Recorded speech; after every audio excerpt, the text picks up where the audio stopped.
Bonjour tout le monde. 안녕하세요 여러분.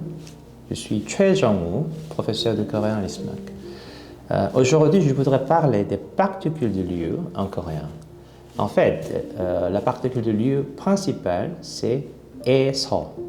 Mais le problème, c'est que il faut utiliser une autre forme pour quelques verbes. Pour approfondir l'usage de ces particules de lieu, je vais vous donner d'abord 12 exemples.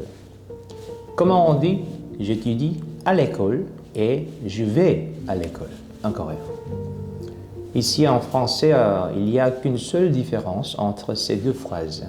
C'est entre ces deux verbes, étudier et aller, c'est tout. Et l'expression du lieu à l'école est exactement pareille.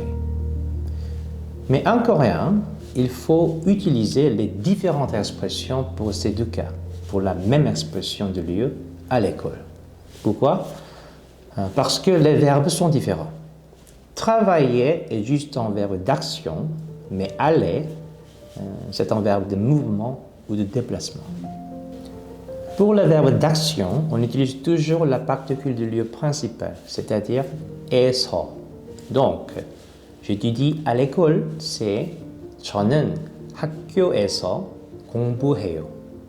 Mais pour le verbe de mouvement ou de déplacement, comme aller, on doit utiliser une autre particule de lieu, c'est-à-dire juste 에. Donc, je vais à l'école, c'est 저는 학교에 가요. En français, cette expression de lieu à l'école est pareille.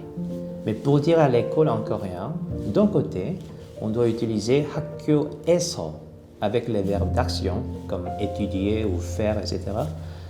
Et de l'autre, on doit utiliser 학교에 avec les verbes de déplacement comme aller ou venir, etc. Comme cela, il faut utiliser les différentes particules de lieu selon les verbes. Je vais vous donner un autre exemple où l'on peut vérifier la différence entre ces deux particules de lieu.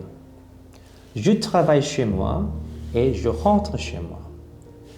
Encore une fois ici, dans ces deux phrases, l'expression du lieu chez moi est exactement pareille, mais les verbes sont différents. Travailler est juste un verbe d'action, comme étudier, mais rentrer est celui de mouvement, comme aller. Donc, comment on dit ces deux phrases en coréen?